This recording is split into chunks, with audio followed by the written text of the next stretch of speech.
క్రీస్తునందు సహోదరి సహోదరులారా, ప్రభువైన యేసుక్రీస్తు నామములో హృదయపూర్వక వందనాలండి. ముందుగా ఇంత మంచి సమయాన్ని ఇచ్చిన తండ్రి అయిన దేవునికి ప్రభువైన క్రీస్తు ద్వారా కృతజ్ఞతాస్తుతులు చెల్లిస్తున్నానండి. అందరూ బాగున్నారండి? వాక్యం చదువుకొని ప్రార్థన చేసుకున్న తర్వాత పాఠంలోకి వెళ్ళాలి. మత్తయి గారు రాసిన సువార్త 4వ అధ్యాయం మత్తయి గారు రాసిన సువార్త 4వ అధ్యాయం 1వ వచనం. అప్పుడు యేసు అపవాది చేత శోధింపబడుటకు ఆత్మ వలన అరణ్యములకు కొనుక్కోబడింది. 40 దినములు 40 రాత్రులు ఉపవాసం ఉండిన పిమ్మట ఆయన ఆకలి కొనగా ఆ శోధకుడు ఆయన యొద్దకు వచ్చి నీవు దేవుని కుమారుడు అయితే ఈ రాళ్ళు రొట్టెలో ఆజ్ఞాపించుమని.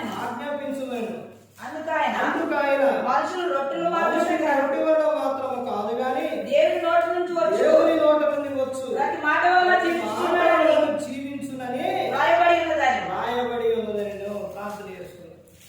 పరలోకములో మా తండ్రి, పరిశుద్ధ ప్రేమగల తండ్రి, గొప్ప తండ్రి యెహోవా తండ్రి, మీ ప్రియ కుమారుడు యేసుక్రీస్తు ప్రభువారి ద్వారా కృతజ్ఞతాస్తుతులు చెల్లిస్తున్నాము నాయన. ఈ కూడికంతట్లో మీరే నడిపించండి నాయన. వాక్యం బోధించుండగా విలువారు తండ్రి మంచులను తిని వాక్యానుసారంగా నడిచే భాగ్యం దయచేయండి. వాక్యం బోధించుంటే ఈ లోక సంబంధమైన జ్ఞానంతో కాకుండా మీ జ్ఞానంతో మాట్లాడే భాగ్యం దయచేస్తారని మా ప్రభువైన యేసుక్రీస్తు నామమున వేడుకుంటున్నాం తండ్రి, ఆమేన్. ప్రభువైన యేసుక్రీస్తు నామములో హృదయపూర్వక వందనాలండి.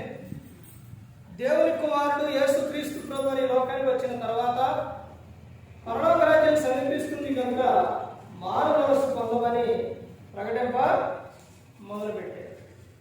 అలా యేసుక్రీస్తు ప్రభువారు చాలా అద్భుతమైన విషయాలు చెప్పారు, పరలోక సంబంధమైన విషయాలు చెప్పారు. యేసుక్రీస్తు ప్రభువారు చెప్పిన మాట ప్రతి ఒక్కటి కూడా ఒక వ్యక్తిని బలపరిచే మాట, పరలోకం చేర్చే మాట యేసుక్రీస్తు ప్రభువారు చెప్పి ఉన్నారు. ఈ రోజున క్రైస్తవులకి ప్రతి ఒక్కరు కూడా తెలుసుకోవాల్సిన విషయాలు, చాలా విషయాలు యేసుక్రీస్తు ప్రభువారు చెప్పి ఉన్నారు. అంశం ఏంటంటే ఉపవాసం. ఉపవాసం అంటే ఏమిటి అసలు? ఉపవాసం గురించి ఇప్పుడు పెట్టింది అదేగా, ఉపవాస కూడిక. ఇప్పుడు ఉపవాస కూడికలని ఉపవాసం గురించి తెలుసుకోవాలి. ఇప్పుడు ఎక్కువగా విషయం ఏంటంటే వివాహం అవుతుంది అనుకోండి, ఏ సందర్భాలు చెబుతారు? వివాహం గురించే చెబుతారు. మనిషి చనిపోయినప్పుడు ఆదరణ కూడిక అక్కడ గురించి, తర్వాత ఎలా ఉండాలి, ఎవరు బ్రతుకున్న వారి గురించి, లేదా కుటుంబాన్ని బలపరిచే విషయాలు చెబుతూ ఉంటారు. ఒక్కొక్క సందర్భాన్ని బట్టి చెబుతూ ఉంటారు. పుట్టినరోజు నాడు వారి వయసును బట్టి, విధానాన్ని బట్టి చెబుతూ ఉంటారు.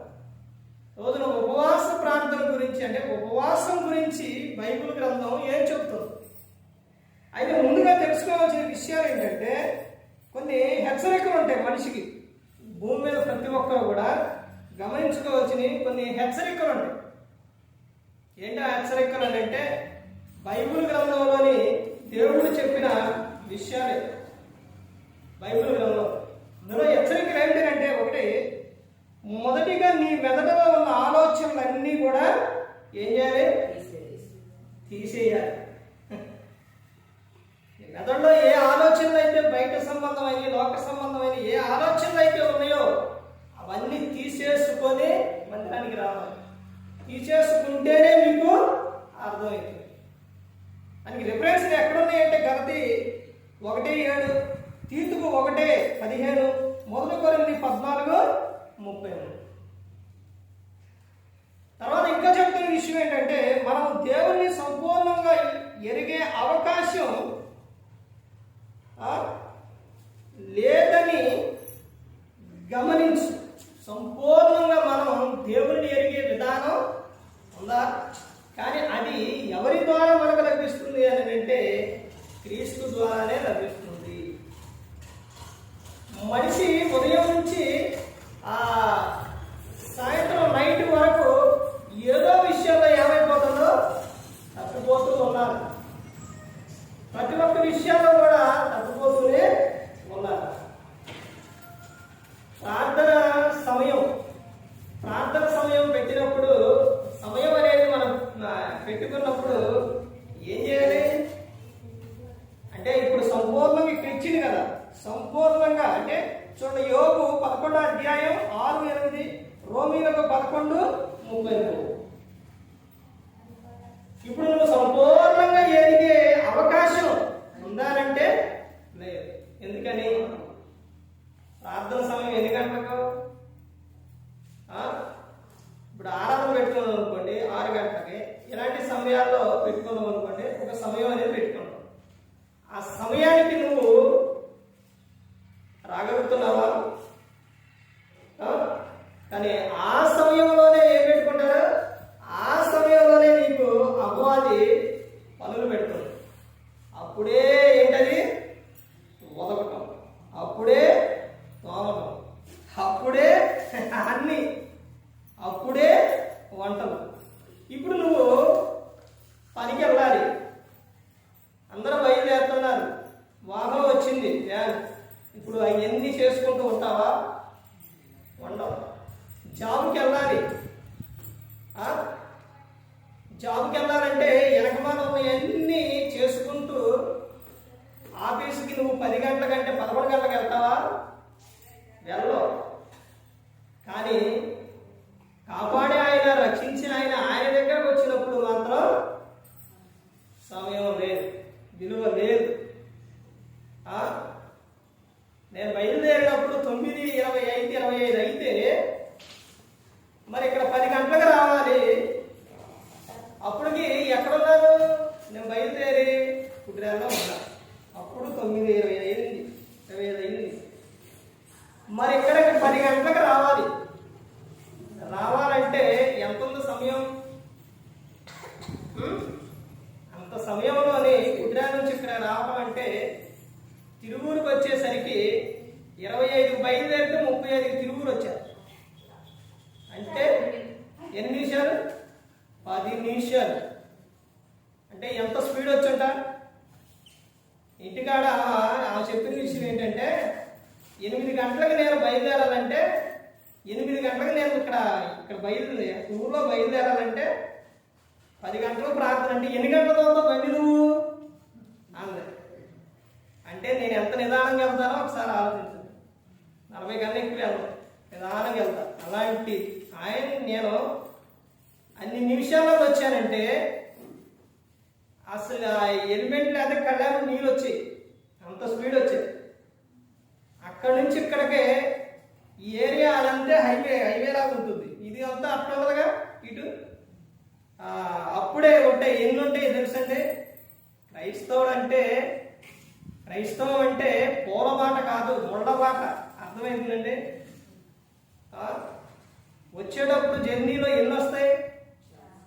అప్పుడే కోళ్ళు వస్తాయి, అప్పుడే కోతులు వస్తాయి, అప్పుడే కుక్కలు వస్తాయి, అప్పుడే మనుషులు, అన్నీ అప్పుడే. అన్నిటినీ కాపాడుగా అన్నిటినీ చూసుకొని వస్తేనే మనం చేరగలుగుతాం. చూసుకొని జాగ్రత్తగా. క్రైస్తవం కూడా అంతే. అర్థమవుతుందండి? నువ్వు ప్రార్థనగా బయలుదేరాలి అనుకున్నప్పుడే వస్తాయి అన్నీ. అయినా కానీ నువ్వేం చేయాలి? రావాలి. ఆడ నుంచి 5 నిమిషాలు తక్కువ 10ంటికి ఇక్కడికి వచ్చాను. ఏం చేసి ఉందా? లేదు. మళ్ళీ ఇది చేసుకొని పాట పెట్టి అది కూడా కూడతావలా పాట. 10 గంటలకే కరెక్ట్ 10 గంటలకే స్టార్ట్ చేసి విషయం గుర్తుపెట్టుకోండి. ఆరాధన ఒకటే, ఉపవాస ప్రార్థన ఒకటే. సమయం పెడితే ఆ సమయానికి కంపల్సరీ వచ్చే. అర్థమైందండి? రాకపోతే ఏం జరుగుతుందండి? చేయకపోతే ఏం జరుగుతుందని అంటే ప్రసంగి గ్రంథంలోని ప్రసంగి గ్రంథంలో చెబుతారు 5వ అధ్యాయం అక్కడి నుంచి కొన్ని వచనాల్లో చెబుతారు. మందిరం గురించి చెబుతారు. నువ్వు మందిరానికి వెళ్ళినప్పుడు నీ ప్రవర్తన జాగ్రత్తగా ఉండాలని చెబుతారు. తర్వాత నీ మాటలు జాగ్రత్తగా ఉండాలని చెబుతారు. దేవుడు చూస్తున్నారు అని చెబుతారు.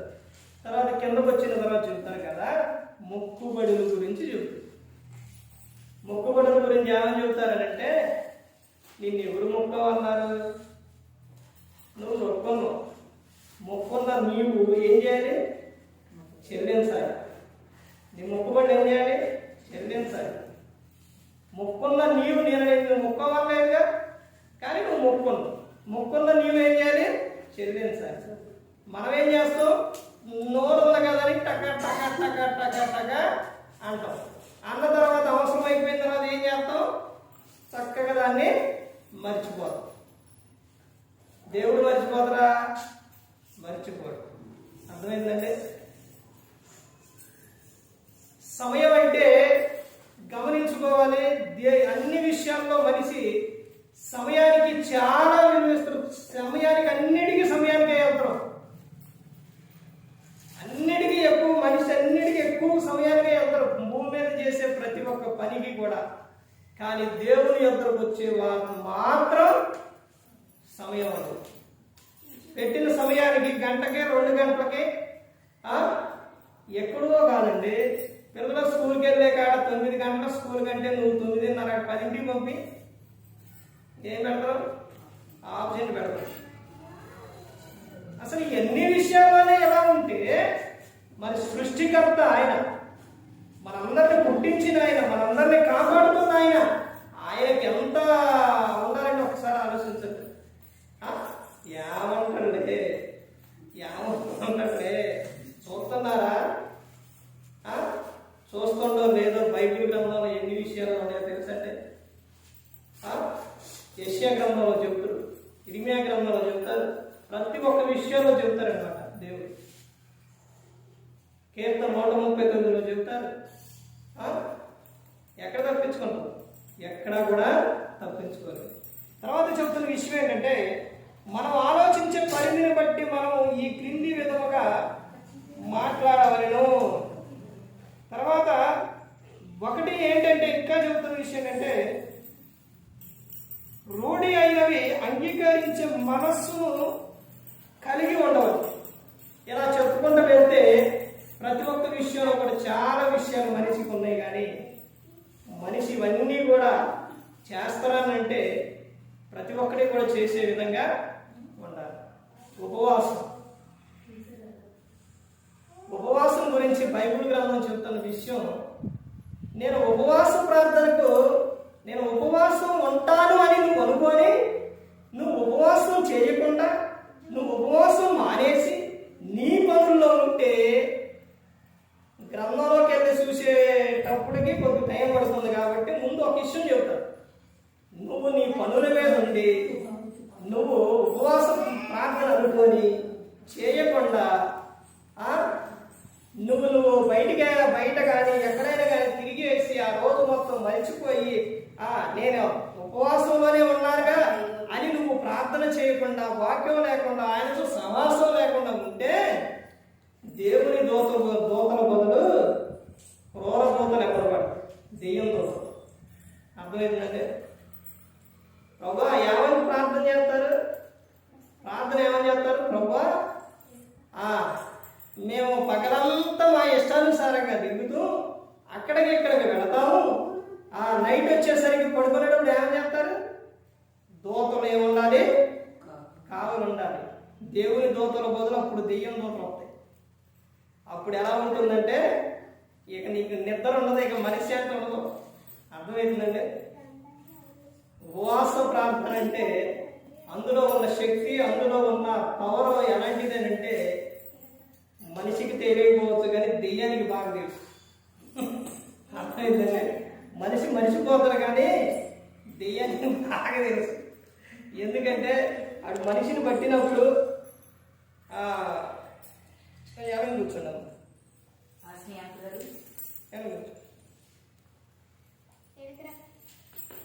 ఎలా ఉంటుందనంటే, ఒక వ్యక్తిని అపవిత్రాత్మ వదిలిపోవాలి అని అంటే ఆ వ్యక్తికి కావలసినది ఏంటి అని అంటే, శిష్యులు అడుగుతారు. మార్కు సువార్త అవన్నీ చూపిస్తాను, ముందుకెళ్తే ఇంకా ఇవన్నీ కూడా ఉంటాయి.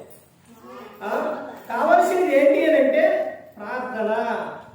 అది కూడా ఏ ప్రార్థన అని అంటే ఉపవాస ప్రార్థన వలనే ఎలాంటివి వదిలిపోతాయని చెప్తారు. ఇప్పుడు ఇందాక బ్రదర్ చదివిన యోనా గ్రంథం 3వ అధ్యాయం 1 నుంచి 10 వచనాల్లో వాళ్ళు ఏం చాటించారంట? ఉపవాస దినం చాటించారు. ఉపవాస దినం చాటించిన తర్వాత, ఉపవాసం అన్న తర్వాత ఎవరెవరు వచ్చారు? ఎవరెవరు వచ్చారంటే రాజులు కూడా ఏమయ్యారు? దిగి వచ్చారు. గోనిపట్ట కట్టుకున్నారు. గోనిపట్టకు అర్థం ఏంటో తెలుసండి?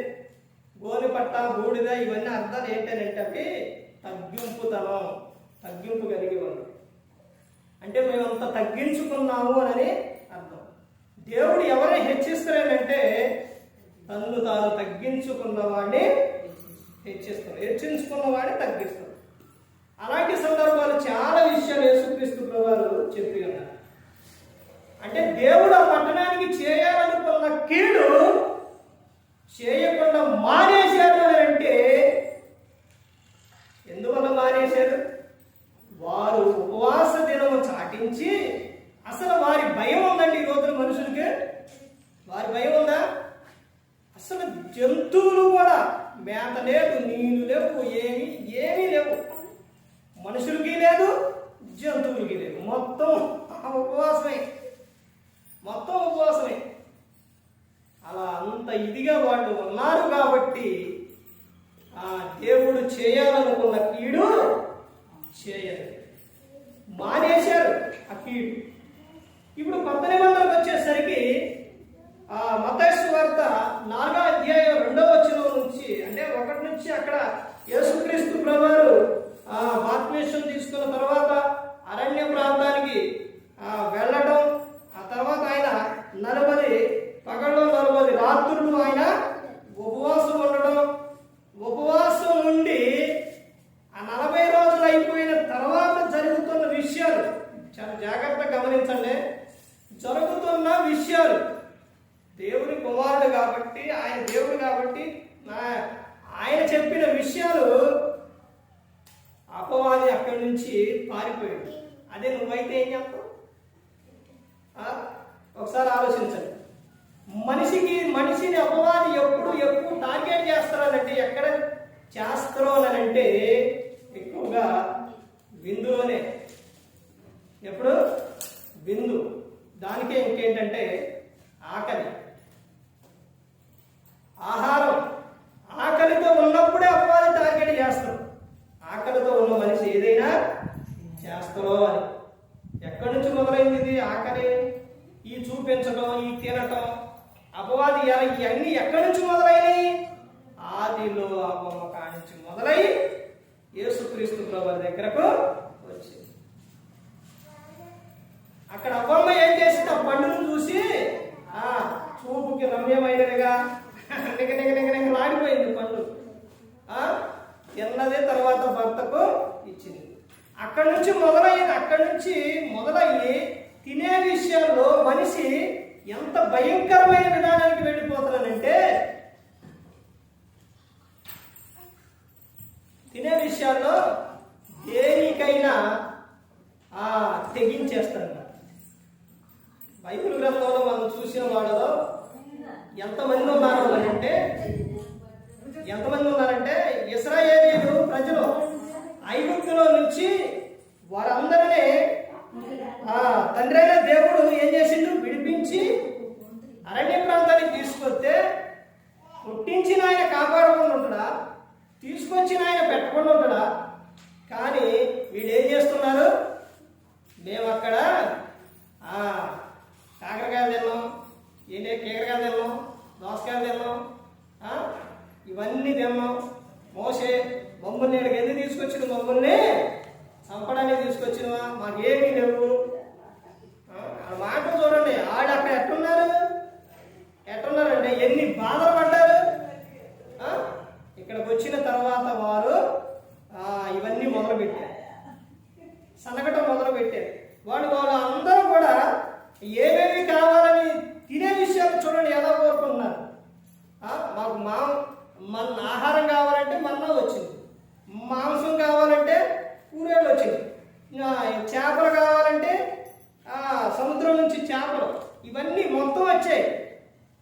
తిన్నవారు ఏమన్నా మంచిగా ఉన్నారా? ఇంకా వాళ్ళ పళ్ళల్లే ఉందంట. ఉన్నా కానీ ఇంకా ఏం చేశారు వాళ్ళు? సన్నగటం, గొలగటం ఇవన్నీ కూడా చేశారు. అలా తినే విషయాల్లో అపవాది ప్రతి ఒక్క విషయాల్లో మనిషిని ఎక్కువగా టార్గెట్ అక్కడే చేస్తారు. ఎక్కడైనా విందు జరిగే ప్రదేశంలో చూడండి, ఎక్కువగా ఏదో ఒక గొడవ అనేది, సమస్య అనేది వస్తుంది. ఇక్కడ యేసుక్రీస్తు ప్రభువారి దగ్గరకు అపవాది వచ్చినప్పుడు ఇదిగో ఈ రాళ్లను, ఎందుకనంటే ఆకలిగా ఉండగా ఆయన ఏదైనా చేస్తారని, రాళ్లను రొట్టెలు చేసుకొని తిను అన్నప్పుడు యేసుక్రీస్తు ప్రభువారు ఏం చెప్పారు?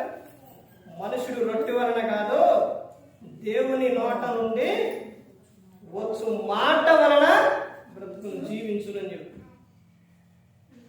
అంటే ఆయన మాట ఏం చేస్తుంది? మనలను బ్రతికిస్తుంది. తర్వాత ఇంకా బైబిల్ గ్రంథంలోకి వెళితే యెజ్రా గ్రంథం 8వ అధ్యాయం, యెజ్రా గ్రంథం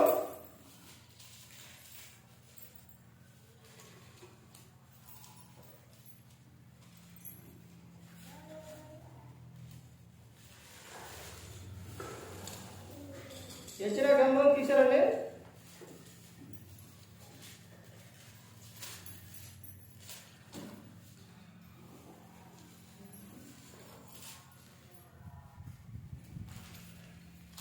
యెజ్రా 8వ అధ్యాయం 23వ వచనం.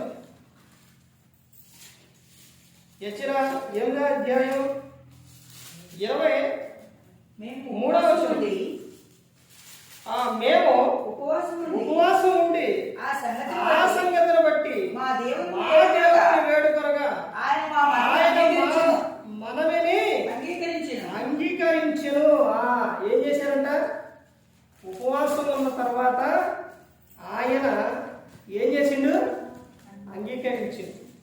తర్వాత ఎస్తేరు గ్రంథం 4వ అధ్యాయం 3వ వచనంలో కూడా ఎస్తేరు తమ రాజ్యాన్ని కాపాడుకోవడానికి కూడా ఆమె ఏం చేసింది? ఉపవాసం. అంటే వీళ్ళు ఉపవాస దినం చాటించి ఉపవాస ప్రార్థనలో ఉపవాసం ఏ విధంగా గడిపారో ఒకసారి ఆలోచించారు. అలా గడిపారు కాబట్టి, వాళ్ళు చేశారు కాబట్టి అక్కడ యెజ్రా గారు అక్కడ ఆ సందర్భంలో అక్కడ చెప్తున్న విషయం మా మనవి ఆలపించును అని చెప్తున్నారు. తర్వాత ఎస్తేరు గ్రంథంలోని తమ ప్రజలను, ఆ రాజ్యాన్ని ఆమె ఉపవాస దినం చాటించి ఏం చేస్తుంది? ఆమె కాపాడుతుంది. ఇప్పుడు మరి ఉపవాసం ఉన్నప్పుడు మా ప్రార్థన దేవుడు వినట్లేదంటే మన వాళ్ళకి ఏంటంటే అన్ని మేలుకు జరిగింది, దేవుడు వాళ్ళ ప్రార్థన ఏంటో, మరి మా ప్రార్థన వినట్లేదు ఏంటంటే అని చాలా మంది అంటారు. మేము ఉపవాసం ఉన్నా కానీ మా ప్రార్థన వినట్లేదు అంటారు. ఎందుకని కారణం ఎందుకంటారు? ఉపవాసం ఉండి కూడా దేవుడు ప్రార్థన వినట్లేదు అంటే ఎందుకు కారణం అంటారు? ఎందుకో కారణం చూద్దామండి. బైబిల్ గ్రంథంలో యెషయా గ్రంథం 58వ అధ్యాయం. యెషయా గ్రంథం దేవుడు ఎందుకు వినట్లేదంటే ఉపవాస ప్రార్థన, ఉపవాసం ఉన్నప్పుడు చూడండి. యెషయా గ్రంథం 58వ అధ్యాయం 3వ వచనం నుంచి చూడండి. మేము ఉపవాసం ఉండగా నీవెందుకు చూడు అదేంటండి? అంటే దేవుడు చూడడా ఉపవాసం ఉంటే? ఇప్పుడు ఉపవాస ప్రార్థన జరుగుతుంది, ఏంటి దేవుడు చూడలేదా? కానీ వీళ్ళు అడుగుతున్న విషయం ఏంటి? ఆల్రెడీ మనిషికి అర్థమైపోయింది, ఆయన వినట్లేదు, చూడట్లేదు. ఎందుకని చూడట్లేదు? తర్వాత చెప్తున్నారు చూడండి. అక్కడ ఏమని చెప్తున్నారు? మేము ఆయాసపరుచుకునగా ఎందుకు లక్ష్య పెట్టము అని అందురు ఉపవాస దినమున వ్యాపారం చేయుదురు, వారి చేత కఠినమైన పని చేయించుదురు, మీరు కలహపడుచు చేయించు అన్యాయముగా వద్దులాడుచు ఉపవాసముందురు. మీ కంటతోని నిలబడినట్లుగా మీరిప్పుడు ఉపవాసం. అసలు ఇక్కడ చెబుతున్న అర్థం చూడండి. అంటే వీళ్ళు ఏమడిగారు? మేము ఉపవాసం ఉండగా నువ్వు ఎందుకు చూడవు, నువ్వు ఎందుకు వినవు అని చెప్పి అన్నప్పుడు మనిషి ఒకటే గుర్తుపెట్టుకోవాలండి, మనిషి ఎప్పుడైతే దేవుని అడుగుతారో ప్రార్థన చేస్తారో దేవుడు ఏం చేస్తారో జవాబు ఇస్తారు. ఇయ్యకుండా ఉండవు. ఆయన ఎవరో తెలుసండి, మాట్లాడే ఆయన, వినే ఆయన, చూచి ఆయన, పలికే ఆయన, వచ్చే ఆయన. ఆయన ఎవరనుకున్నారు? ఇవన్నీ కూడా ఆయన ప్రతి ఒక్కటి కూడా చూస్తున్నారు. వీళ్ళు అడిగారు, మేము ఉపవాసం ఉండగా నువ్వు ఎందుకు చూడవు, మమ్మల్ని ఎందుకు పట్టించుకో, మేము ఉపవాసం ఉండగా అని అంటే ఏ ఉపవాసం చేస్తున్నారు, మీరు ఎలాంటి ఉపవాసం చేస్తున్నారో తెలుసా? అప్పుడు చెప్తున్నారు ఏ ఉపవాసం, తమ ప్రాణములను ఆయాసపరుచుకుంటూ తర్వాత వాడు చేస్తున్న విధానం ఏంటంటే, నువ్వు ఉపవాసం ఉన్నప్పుడు ఏ విధంగా ఉండాలి, దేవునితో సహవాసం కలిగి ఉండాలి, నీ నోరుని కంట్రోల్లో పెట్టుకోవాలి, నీ ప్రవర్తన సరిగా ఉండాలి. ఏమీ లేకుండా ఉపవాసం ఉండేసి ఆ రోజునే ఏం చేస్తారు, వ్యాపారాలు చేయొచ్చు, ఆ రోజునే గొడవలు, గుద్దులాటలు, గొడవలు, తర్వాత ఇవన్నీ కూడా ప్రతి ఒక్కటి కూడా ఇవన్నీ చేసి వచ్చి బయట ఇవన్నీ చేసి వచ్చి ఏం చేస్తున్నారు, ప్రభువా ఉపవాస ప్రార్థన. ఇలాంటి ప్రార్థన నేను వింటానా అని చెబుతున్నాను. స్త్రీ తమ ఎప్పుడైనా ప్రతి ఒక్కరు కూడా ఈ సృష్టిలో దేవుడు పురుషుణ్ణి స్త్రీని కలుగు చేశారు. వీళ్ళిద్దరి ద్వారానే ఆశీర్వాదం ఉంది, వీళ్ళిద్దరి ద్వారానే శాపం ఉంది అని మీకు తెలుసండి. వీళ్ళిద్దరి ద్వారానే ఆశీర్వాదం ఎలా ఉందో తెలుసండి. వీళ్ళిద్దరూ ఒకటయ్యి చతపరచబడిన తర్వాత వీళ్ళు ఏక శరీరమై తర్వాత తులసి రాసిన పత్రికలో చెబుతారు కదా, వీళ్ళు కలిసి దేవునికి ఏం చేయాలి, కృతజ్ఞతాస్తుతులు చెల్లించాలి. ఇంటి యజమానులు దేవుని యందు భయభక్తులు కలిగి ఉండే ఆశీర్వాదం ఎలా ఉంటుందో తెలుసండి. కీర్తనలో 128వ కీర్తనలో ఉంటుంది.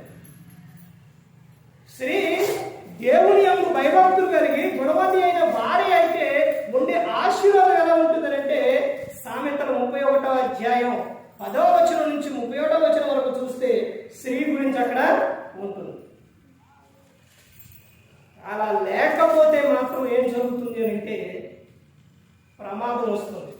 ఎలాంటి ప్రమాదం వస్తుందో తెలుసండి.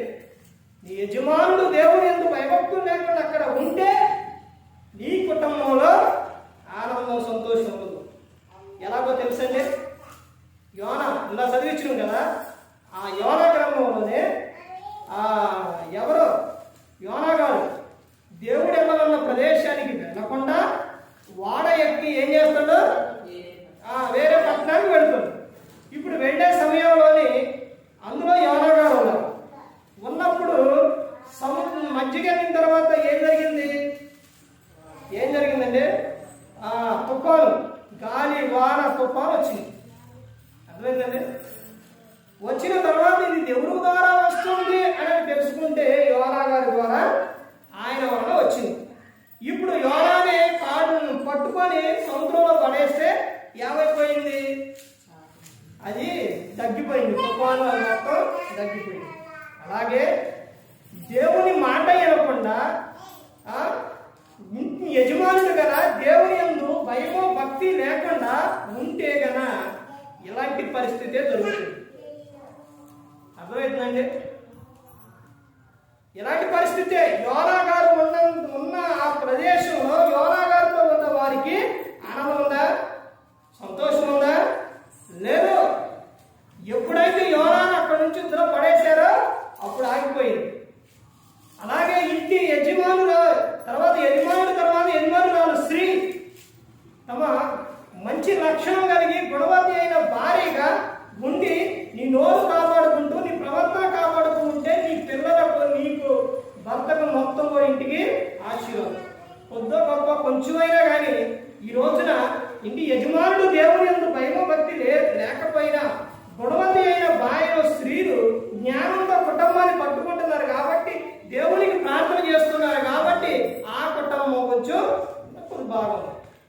అదే ఇద్దరు కలిసి ఉంటే, అంటే ఇద్దరు దేవుని యందు భయభక్తులు కలిగి ఉంటే దేవుడు ఏం చేస్తాడో తెలుసంటే ఆశీర్వదిస్తాడు. ఎంతగా ఆశీర్వదిస్తాడంటే ఎంతగానో హెచ్చిస్తాడు.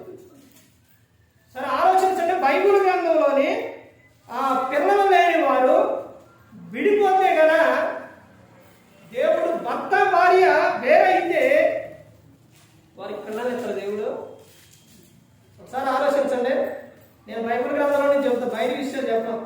ఎక్కువ అర్థమైందండి. ఇప్పుడు దావీదు గారు మీకాలు వీరిద్దరి విషయానికి వచ్చేసరికి దావీదు గారిని మీకాలు ఏం చేసింది? హేళపరుచుకుంది. తర్వాత వీళ్ళిద్దరి మధ్య గొడవ అయింది. తర్వాత వీళ్ళిద్దరు ఏమయ్యారు? వేరయ్యారు. ఇప్పుడు మీకాలు బ్రతికున్నంత కాలం కూడా పిల్లలు పుట్టారా? తెలుసా తెలియదండి? చెప్పలే. ఎట్ట మాట్లాడరు. ఎట్ట అనండి. పుట్టలేదు. తర్వాత పిల్లలు పుట్టట్లేదని ఎన్నో సంవత్సరాలుగా ఉన్న ఎవరు బైబిల్ గ్రంథం పాత నిబంధనలోకి వెళ్తే ఇంకా యాకోబు గారు కానీ, తర్వాత ఇస్సాకు గారు కానీ, ఇంకా చూస్తే ఇంకా చాలా మంది ఉన్నారు. వీళ్ళందరూ కూడా హన్నా విషయంలో కానీ, అన్నాక పిల్లలు పుట్టట్లేదని భర్త ఏమని చెప్పిండు? నేను నీకు బిడ్డనే ఉన్నానుగా అని చెప్తాడు. అంటే దేవుడు ఒకసారి ఆలోచించండి, భర్త భార్య అంత ఐక్యత కలిగి ప్రేమ కలిగి అంత హత్తుకొని వాళ్ళు కలిసి ఉంటే దేవుడు ఏం చేస్తాడో తెలుసండి? వారిని ఆశీర్వదిస్తాడు. పుట్టట్లేదుగా, లేకపోతే ఇంకా సమస్యలు ఇంకా ఏదో గొడవలతో వేరు అయిపోతే ఆ కుటుంబం ఆశీర్వదించబడుతుంది. 12 సంవత్సరాలు పిల్లలు, 12 సంవత్సరాలు ఇద్దరు ఒకే విధంగా ఉండేవాడు. దేవుడు బహుమానాన్ని ఇచ్చాడు. ఎప్పుడైనా కానీ మనం కలిసి ఉన్నప్పుడే, దేవుని మందిరానికి కలిసి ప్రార్థన చేసి మన కుటుంబంలో కానీ ఇవన్నీ కానీ మనం ఉన్నప్పుడే దేవుడు ఆశీర్వదిస్తాడు, బహుగా ఆశీర్వదిస్తాడు. అర్థమవుతుందండి? ఇక్కడ ఎక్కువగా కారణం ఏంటంటే, ఇంకో విధానంగా చూస్తే పురుషుడు దేవుల్లో లేకపోవడానికి, దేవుని మందిరానికి రాకపోవడానికి కారణం ఎక్కువగా ఎవరండి? బయటోడు కాదు, బంధువులు కాదు, పిల్లలు కాదు, ఎవరు కాదు, సాటైనా సహాయం స్త్రీనే. అర్థమైందంటే అది నేను చెప్పట్లా, బైబిల్ గ్రంథం చెప్తుంది. పేతురు గారు రాసిన పత్రికలో ఏమని చెప్తారు తెలుసండి? నీ భర్తకు వాక్యం ప్రార్థన తెలియకపోతే నీ పవిత్ర ప్రవర్తనను చూసి నీ భర్తను రాబట్టుకోవచ్చు. ఒక ఆమె ఆ భార్య భర్తల సందర్భంలోనే భర్త నువ్వు ప్రార్థనకు వెళ్ళొద్దు, వెళితే నేను ఊరుకోను, నువ్వు వెళ్ళొద్దు అని చెప్పినాడు. చెప్పిన తర్వాత ఏమేం చేసిందంటే, సరే ఆయన చూసి ప్రార్థనకు వెళ్ళి వచ్చే సమయంలో ఇంటికాడ ఏమో లేదు. లేకపోయేసరికి ఎదురుగా వెళ్ళి నేను వెళ్ళొద్దన్నగా అని ఆమె ఏం చేసిందంటే కొట్టింది, బాగా కొట్టింది, రక్తం వచ్చే విధంగా కొట్టింది. రక్తం వచ్చే విధంగా కట్టడం అంటే పడిపోతారు కదా, పడిపోయింది. ఈయన కొట్టి వచ్చేసింది. ఆమె మరల ఏదో విధంగా అలాగే నిదానంగా లేచింది. కాసేపటికి నేను వెళ్ళిన తర్వాత, నేను ప్రార్థనకి వెళ్ళొద్దన్నా, నువ్వు వెళ్ళిన, నేను నిన్ను కొట్టినా, నీ దేవుడు ఏం చేసిండు, నిన్ను కాపాడినా అని అన్న తర్వాత ఆమె అన్న విషయం ఏంటో తెలుసండి? భర్త క్షణంలోనే మారిపోయాడు. ఆమె అన్న విషయం తెలుసండి? నువ్వు నన్ను కొట్టినా, రక్తం వచ్చే విధంగా చేసినా నేను నా నోటితో నుంచి నిన్ను ఒక్క మాట కూడా, అదే నా దేవుడు నన్ను రక్షించి. నువ్వెంత భక్తి చేసినా నీ నోటికి కళ్ళం పెట్టుకోకపోతే యాకోబు రాసిన పత్రికలో అదే ఉంది. నీ భక్తి అంతా ఏంటి? వ్యర్థం. ఇప్పుడు ఈ ఉపవాసం గురించి అదే చెప్తున్నా. అర్థమైందంటే వీళ్ళు ఏం చేస్తున్నారంట? నోటిని కంట్రోల్ లేకుండా గుజ్జులాటలు, గొడవలు ఇవన్నీ పెట్టుకుంటారు. కానీ ఇవన్నీ పెట్టుకొని తమ ప్రాణాలు ఏం చేస్తున్నారు? ఆయాసపరుచుకుంటున్నారు. ఏమైనా ప్రయోజనం ఉందా? నువ్వు ఉపవాసం అంటున్నావు, నీ నోరు కంట్రోల్లో లేదు, ఇంకా నీకు దేవుని ఆశీర్వాదం ఎలా వస్తుంది? ఇంకా ఆయన చెబుతున్న విషయం తెలుసండి, ఇంకొకటి చేయాలి. నువ్వు ఉపవాసం ఉన్నప్పుడు దానికి ముందు చేయవలసిన విషయం ఉంది, దేవుడు కోరుకునేది. ఇది చేస్తున్నావు బాగానే, కానీ దేవుడు కోరుకునేది ఒకటి ఉంది. అదే అక్కడి నుంచి చూద్దాం, చూడండి ఏంటి అక్కడి నుంచి. అట్టి ఉపవాసం నాకు అనుకూలమా? 5వ వచనం. మనుషుడు తన ప్రాణమును బాధపరుచుకోవలసిన దినం అట్టిదేనా? ఒకడు జమ్ము వలె తల వంచుకొని, గోనె పట్ట కట్టుకొని, బూడిద పరుచుకొని కూర్చునుట ఉపవాసమా? అట్టి ఉపవాసం యెహోవాకు దుర్మార్గులు కట్టిన కట్లను విప్పుటయు. ఇక మొదలైంది. ఏం మొదలైంది?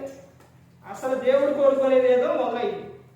అంటే ఈ విధంగా చేయొద్దని, ఇలా దేవునికి సమర్పించుకోవద్దని కాదు, కానీ దేవుడు చెప్తున్న విషయం ఏంటంటే, ఇదిగో నువ్వు చేయవలసిన పని ఒకటి ఉంది అని చెప్తుంది. అది నాకు ఇష్టమైన, అదే దాంట్లో ఏమంటారంటే ఉపవాసం అంటారు. అది చెప్తుంది. ఏమని చెప్తున్నారంటే చూడండి, ఏమని చెప్తున్నారు? దుర్మార్గులు కట్టిన కట్లను విప్పుడయు, కాడిమాను మేకులు తీయుటయు, బాధింపబడిన వారిని విడిపించుటయు, ప్రతి కాడిని విరగగొట్టుటయు నేను ఏర్పరచుకునే ఉపవాసం కదా. అర్థమైందండి?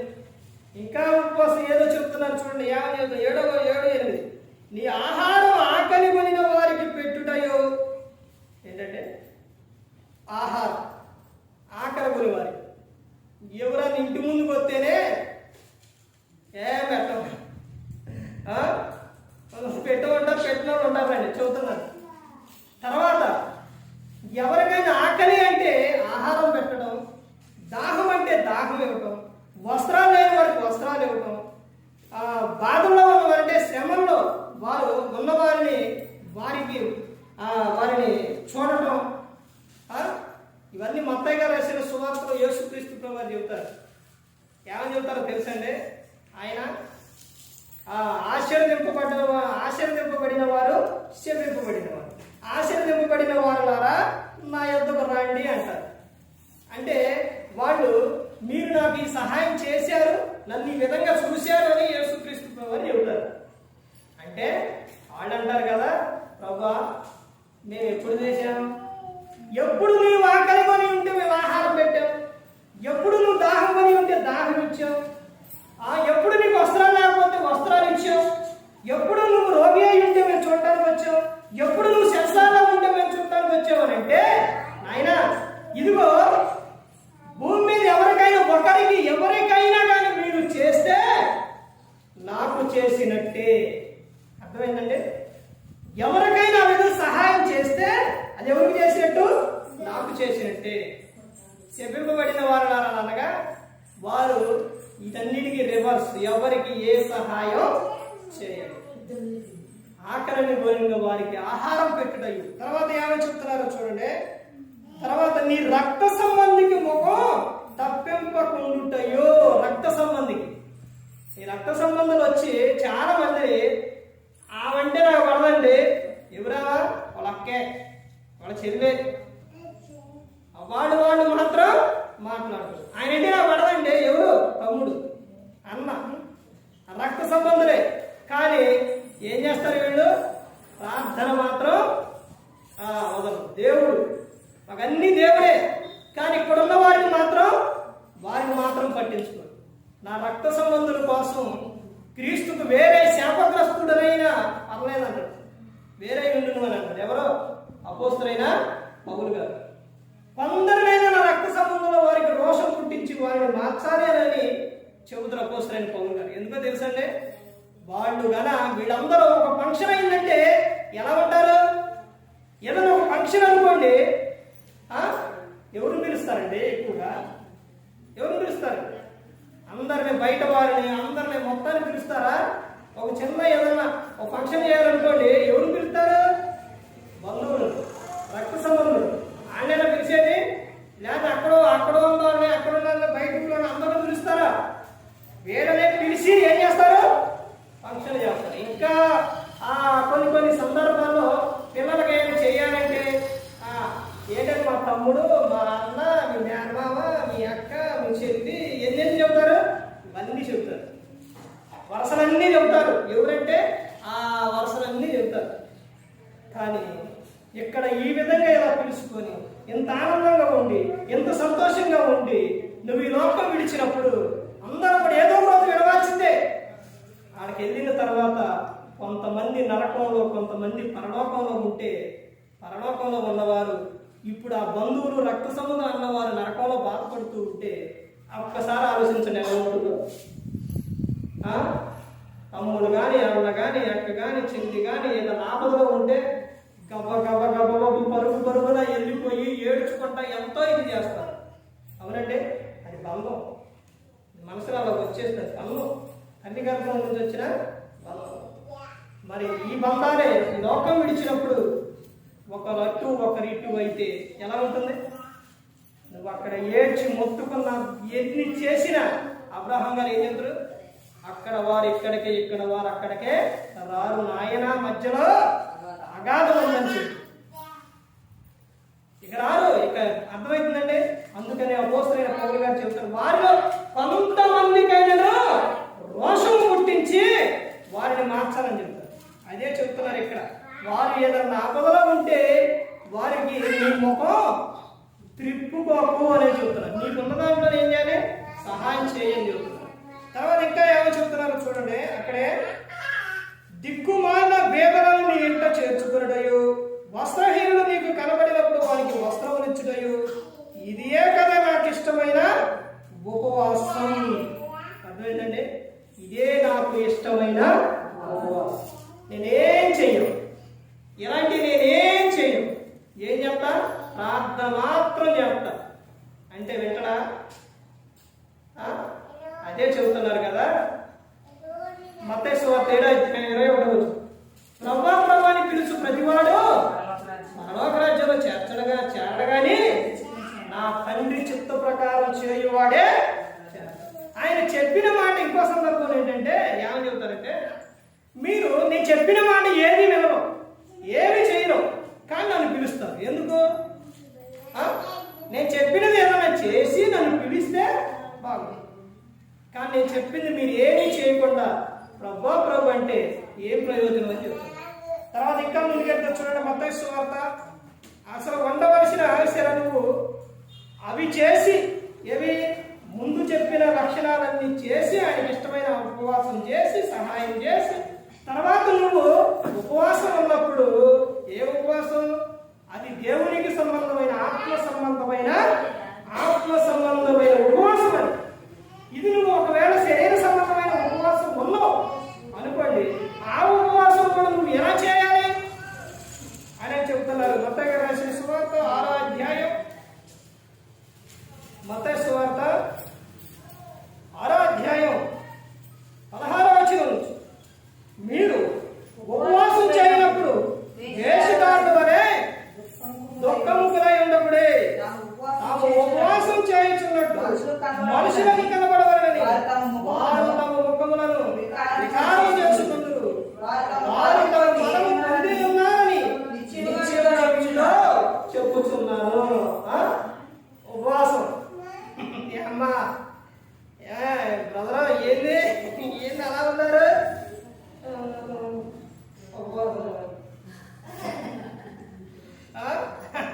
దేవుడు ఏ కోరుకుంది? అలా కాదండి.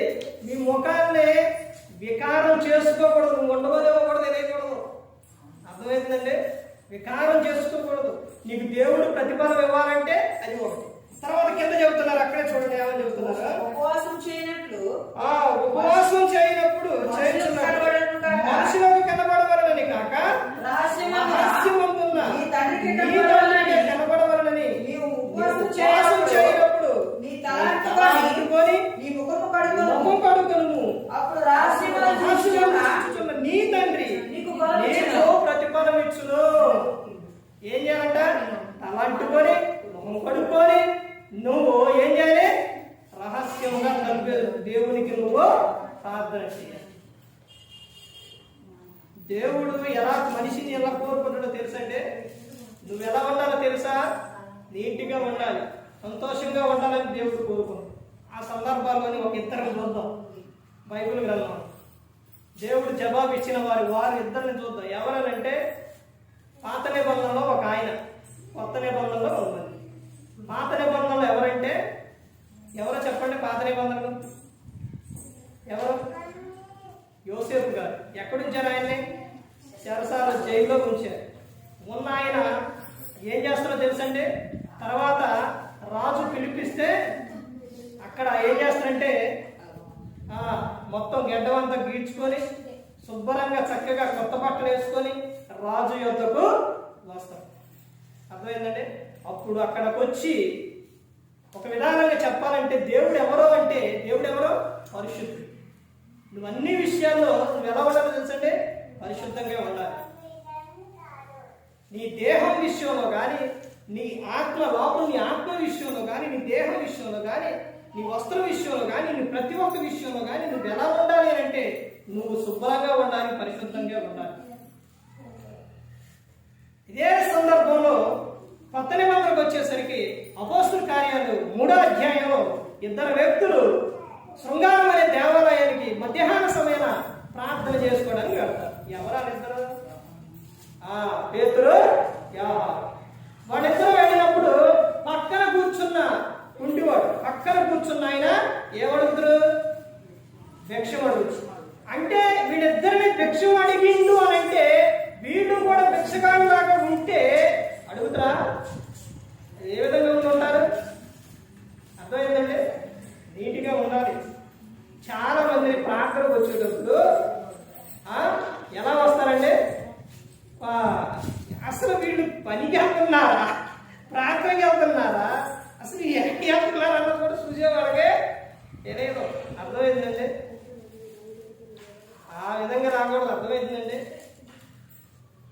ఇంకో విషయం ఏంటంటే నువ్వు పెట్టుకునే విషయాల్లో వస్త్రధారణ, ఈ బంగారు ఇవన్నీ ఉంటాయి కండి, నగలు ఇవన్నీ ఉంటాయిగా, అవి కూడా తగు మాత్రమే పెట్టుకోవాలి. పెట్టుకు రావాలని, ఇంకా రావాలని, నీటికి రావాలని బాగా పెట్టుకొని వచ్చారనుకోండి, ఈ వాక్యం ఎంతో ఆడబోతారు. అందుకని తగు మాత్రమే ఉండాలని పేతురు గారు రాసిన పత్రికలో చెబుతారు. ఇంకో విషయం అంటే దేవుడు చెప్పిన ప్రతి ఒక్కటి రెండు విషయాలు చెప్తారు, ఒకటే చెప్పడు దేవుడు ఎప్పుడు కూడా. అలాగే నీ పైన దేహానికి చెప్పిన ఆయన లోపల దేహానికి, లోపల ఆత్మను కూడా చెప్పిండు. అలంకారం అంటే నీ హృదయం అలంకరణ, నీ మనస్సు.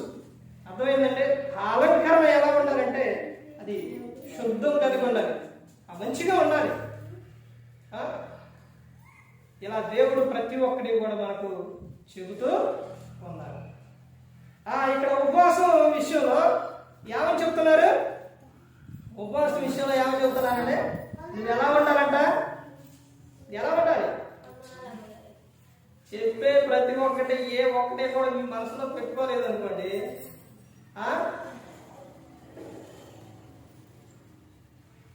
మీరు విన్న వాక్యాన్ని విడిచిపెట్టకూడదు.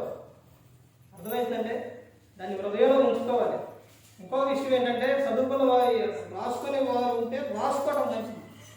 నేను ఆ పాటల బుక్ అయినా పాటల బుక్ కానీ ఇవన్నీ కానీ ప్రతి ఒక్కటే కూడా రాసుకుంటే ఏమవుతుందనంటే మనకు గుర్తుండిపోతే తర్వాత ఎవరైనా పాడుకోవడానికి.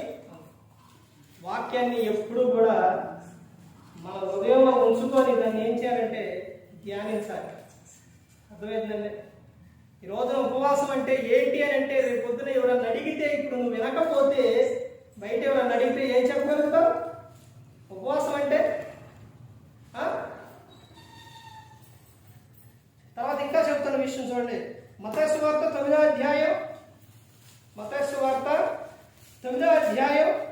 14వ వచనం చూడండి. అప్పుడు యోహాను శిష్యులు ఆయన యొద్దకు వచ్చి పరిసయ్యులను మేము ఉపవాసం చేయుచున్నాము, కానీ నీ శిష్యులు ఉపవాసం చేయరు, దీనికి హేతువేమని ఆయన అడుగగా యేసు పెండ్లి కుమారుడు తమతో కూడా ముందు కారవా, పెండ్లి ఇంటి వారు దుఃఖపడగలరా? పెండ్లి కుమారుడు వారి యొద్ద నుండి కొనుక్కోబడు దేవుడు వచ్చును, అప్పుడు వారు ఉపవాసము చేతురు. అసలు ఉపవాసం అర్థం ఏంటంటే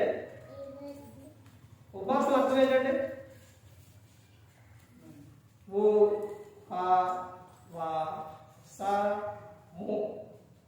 అంతేనండి. దాని అర్థం ఏంటి?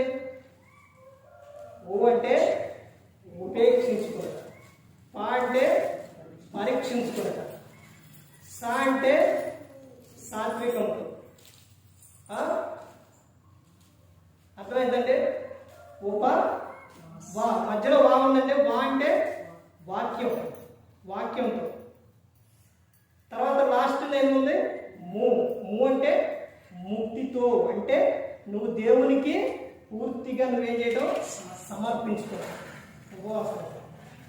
ఇప్పుడు ఈ చదవబడిన విషయంలో యోహాను శిష్యులు ఏం చేస్తున్నారంట? ఉపవాసం ఉంటున్నారు. కానీ నీ శిష్యులు ఉపవాసం ఉండంట. యేసుక్రీస్తు ప్రభువారి గురించి తెలుసా అంటే తెలుసా? ఆయన అసలు ఈ జనానికి ప్రతి ఒక్కరికి అర్థం కాని విషయం ఏంటంటే యేసుక్రీస్తు ప్రభువారు 33.5 సంవత్సరాలు సేవ చేశారు. 3.5 సంవత్సరాల్లోనే భూమి ఆకాశంలో ఏంటది ప్రకటన యోహాను సువార్త 21వ అధ్యాయం చివరి వచనాల్లో ఉంటాయి. యేసు చేసిన కార్యంలో అవన్నీ కూడా వివరించి రాస్తే ఈ భూలోకమైనను ఈ గ్రంథమైనను సరిపోదు అని చెప్పారు కదా. మరి 3.5 సంవత్సరాలు అలా చేశారనంటే మరి ఇక ఆయన ఏ విధంగా యేసుక్రీస్తు ప్రభువును ఉన్నారో ఒకసారి ఆలోచించండి. ఈ లోకంలో ఎన్ని ఉపవాసాలు, ఎన్ని ప్రార్థనలు, అసలు ఎన్ని చోట్ల ఎంతమందికి అసలు కొంచెం వల్ల ఖాళీ ఉండితే కొంచెం వల్ల రెస్ట్ ఉంది ఆయనకి. మరి ఆయన ఎమ్మటున్న వాళ్ళకి ఆయన ఎమ్మట 12 శిష్యులు ఉన్నారా? ఇప్పుడు ఇక్కడ ఉన్నారు. ఇప్పుడు చెబుతున్నాను, సమరయ స్త్రీ దగ్గరికి వెళ్ళారు. అక్కడికి వెళ్ళారు యేసుక్రీస్తు ప్రభువు. వీడేం చేశారు? భోజనాలు తేడానికి వెళ్ళారు. వచ్చేసరికి ఏం చేస్తున్నారు? మాట్లాడుతున్నారు. తర్వాత అక్కడి నుంచి ఏం జరిగింది? ఆ నుంచి వచ్చేసింది. ఇప్పుడు కానా అనే విందులోకి అక్కడ పెళ్లికి వెళ్ళారు. అక్కడేం జరిగింది? అక్కడ యేసుక్రీస్తు ప్రభువు నీడలో ద్రాక్షారసంగా మారుతాం. మళ్ళీ అక్కడి నుంచి ఎక్కడికి మరలా ఇంకోసారికి వచ్చారు. మరలా ఇంకోసారికి వెళ్ళారు. ఇంకోసారికి అక్కడ వెళ్ళారు. ఎలాగా రెస్ట్ ఉందా శిష్యుడికి? ఆయనకి చేయాల్సింది ఏం పని ఉంది? ఆయనతో సహవాసం కలిగే ఉన్నారుగా, ఆయన వెంటే ఉన్నారు. ఆయనతో పాటే క్రీస్తుతో ఉండటమే ఉపవాసం. ఆయనతో సహవాసం కలిగి ఉండటమే ఉపవాసం. అర్థమైందండి? మరి ఇంకా అదే విషయం తర్వాత ఏమవుతుంది? యేసుక్రీస్తు ప్రభువారు ఇంకా పెళ్లి కుమారుడు ఉండగా పెళ్లి ఇంటిలో పెళ్లి వారు ఉపవాసం ఉండగలుగుతారా? ఉండరు. ఎప్పుడైతే వాళ్ళని ఇచ్చితే ఎందరో ఈడే చేస్తారో అప్పుడు చేస్తారు అని చెప్తున్నారు. అలా చెప్పనాయన ఇదే మార్కు సువార్త 9వ అధ్యాయంలో చెబుతారన్నమాట. మార్కు సువార్త 9:28-29 వచనాల్లో అందుకు ఆయన ఎలాంటిది వదిలిపోవాలంటే అది దేని వలన సాధ్యం అని అంటే అక్కడ వాళ్ళు అడుగుతారు. అప్పుడు చెబుతారు యేసుక్రీస్తు ఎలాంటిది వదిలిపోవాలంటే ప్రార్థన వలనే సాధ్యం. బైబిల్లో ప్రార్థన వలన అక్కడ పుట్టినోటు మీద పైన అంటుంది. ఇంకా కింద ఏమంటుందంటే ఉపవాస ప్రార్థన వలనే అని. దురాత్మలు, దెయ్యాలు ఇవన్నీ మొత్తం పోవాలంటే మూల ఉన్న చీపురుకో, పూర్వం వేసుకొని ఉప్పుకో, తర్వాత కాలు కింద వేసుకొని చెప్పుకో, ఇది గోడు. అర్థమైందండి? అది పోవాలంటే దేనికి పోతారు? ఒక్క నిమిషంలో లోకరాజ్యాలన్నీ కూడా యేసుక్రీస్తు ప్రభువుని చూపించింది. ఒకే ఒక్క నిమిషం. మరి మనల్ని తిప్పటం ఒకసారి ఆలోచించండి. కానీ ఆడు పోవాలి అని అంటే అది దేని వల్ల సాధ్యం? ప్రార్థన వలనే సాధ్యం. ఉపవాస ప్రార్థన వలనే సాధ్యం. మన ఆలోచనలు కానీ మన తలంపులు కానీ ప్రతినిత్యం కూడా ఏముండాలి అంటే ప్రార్థనయే ఉండాలి. తర్వాత ఇంకా చెబుతున్న విషయం చూడండి. ఇంకా ముందుకు వెళ్తే అపోస్తలుల కార్యాలు 13వ అధ్యాయం. అపోస్తలుల కార్యాలు 13వ అధ్యాయం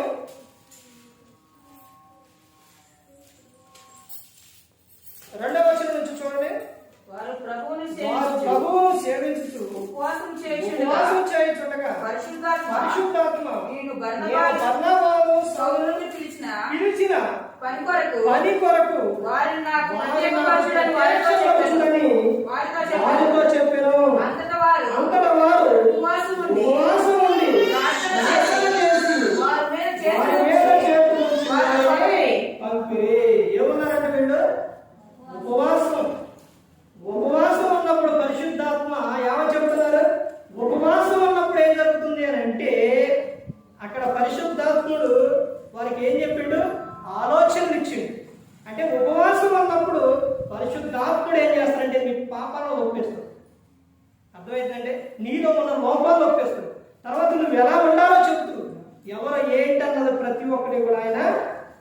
వెళ్ళిపోతుంది.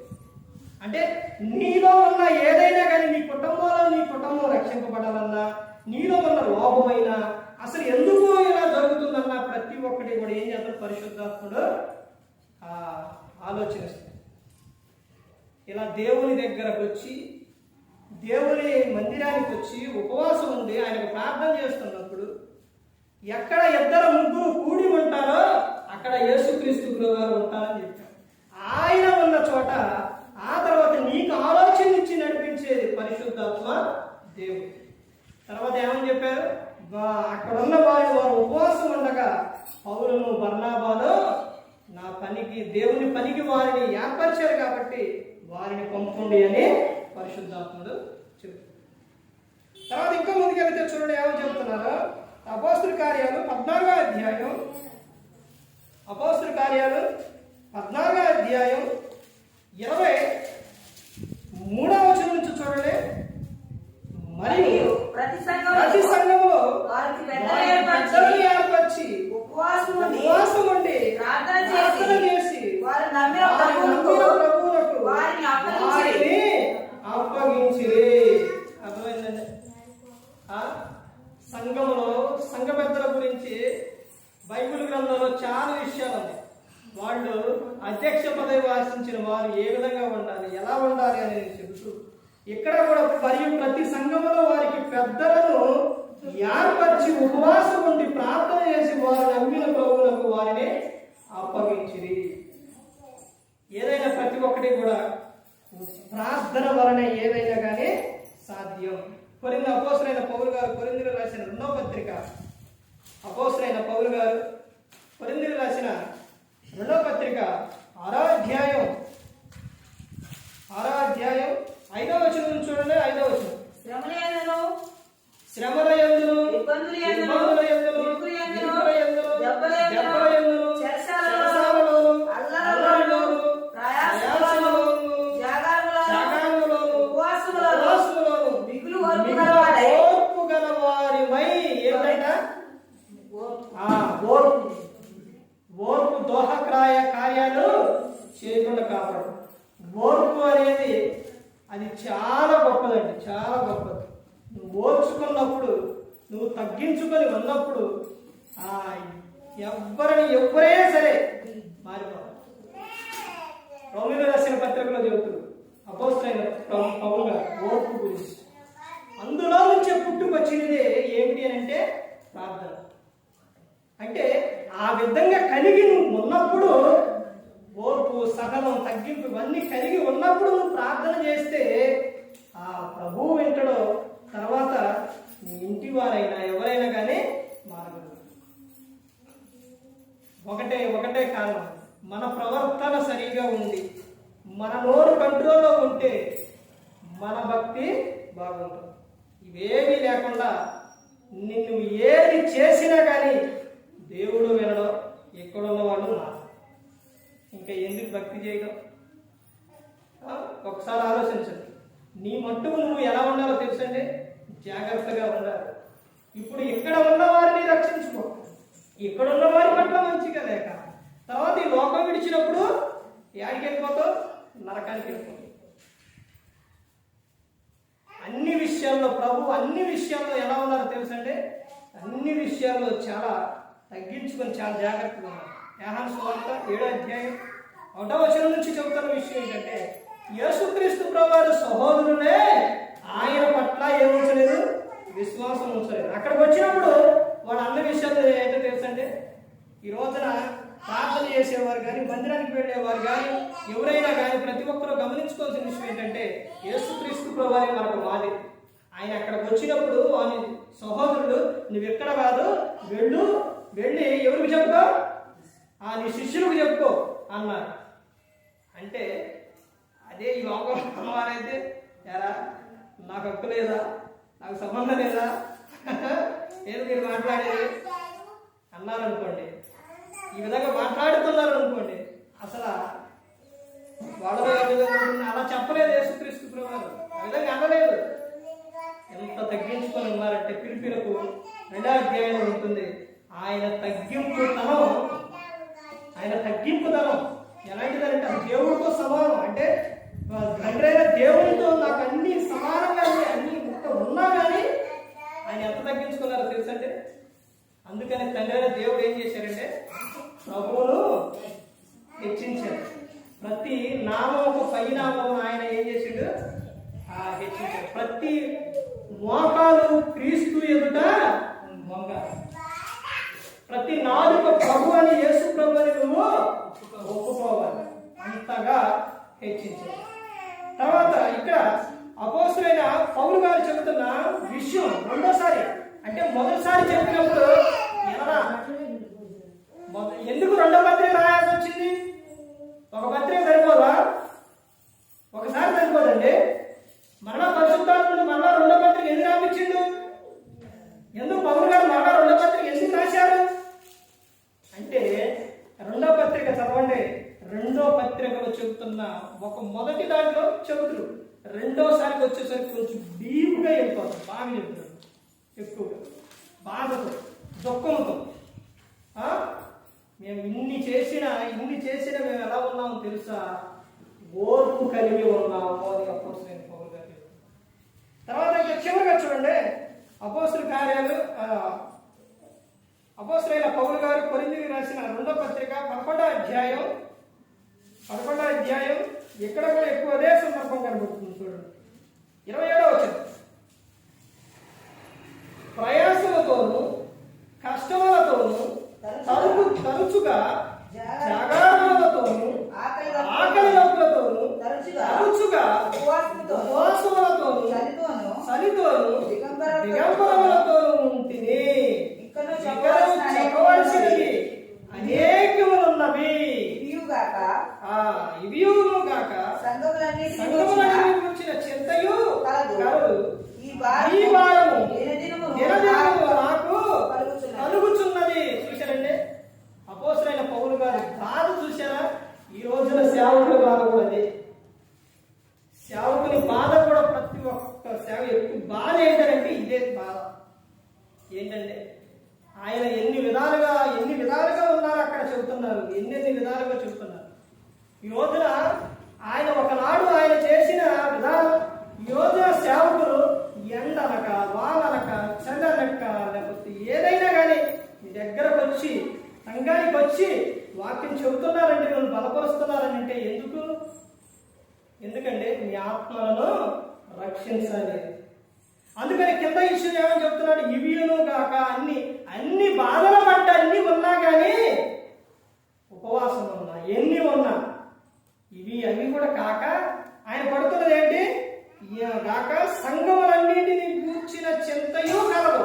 ఈ వారం దినదినమున నాకు కలుగుతున్నది. సంఘము గురించిన బాధ చింత.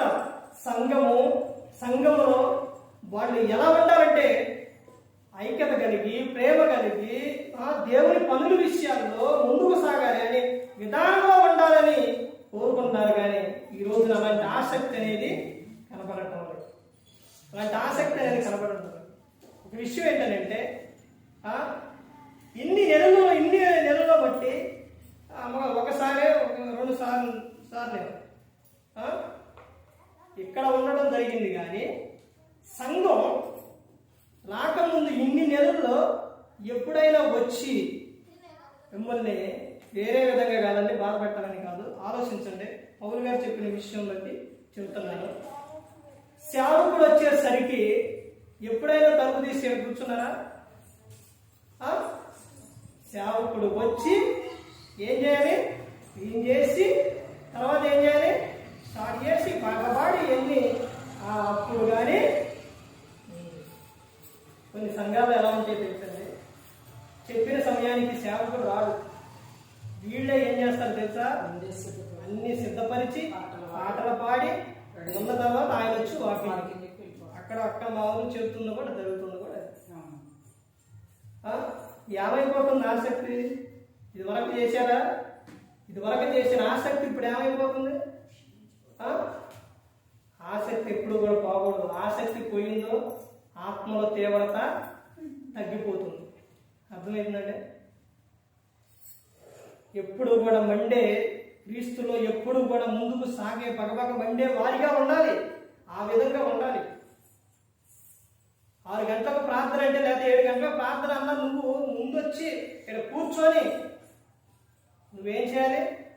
పాటలు పాడాలి, దేవునిలో ముందు ఉండాలి. అంటే మనం అలా చేయట్లేదు అని అంటే మన ఆసక్తి ఏ విధంగా ఉందో ఒకసారి ఆలోచించాలి. ఆసక్తి విషయంలో, దేవుని విషయంలో మనం దిగజారిపోతున్నాం అంటే ఆత్మీయంగా శరీర సంబంధమైన విషయాల్లో కూడా, అంటే పనుల విషయాల్లో కూడా మనం దిగజారిపోతున్నాం. ఎలా కట్టుకుంటారు? అదే సంఘమును గురించిన చింత, బాధ నాకు మరి ఎక్కువైపోతుందని చెప్తారు అపోస్తలుడైన పౌలు. ఉపవాసం అనగా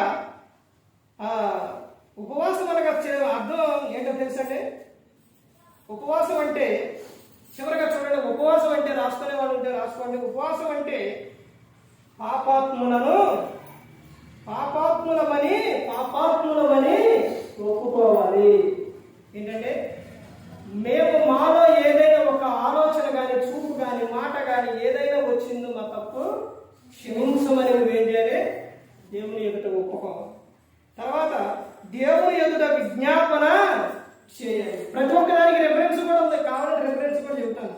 మొదటి దానికి 1 సమూయేలు 7వ అధ్యాయం 6వ వచనం. దేవుని ఎదుట విజ్ఞాపన చేయాలి. నెహమ్యా 1:4 నిన్న చదివించాడుగా.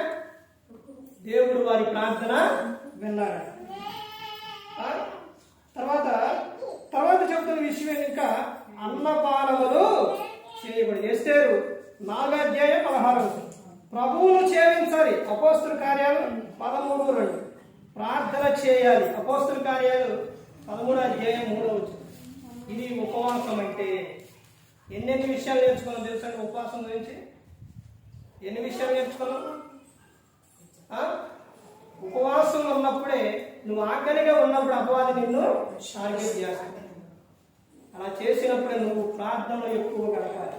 ఉపవాసం ఉన్నవంటే సరిపోదు, ఉపవాసం ఉంటే నువ్వు ప్రార్థన వాక్యంలో ఉండాలి. అలా లేకపోతే అపవాది నీకు పీక పట్టుకుంటుంది. అర్థమైందండి?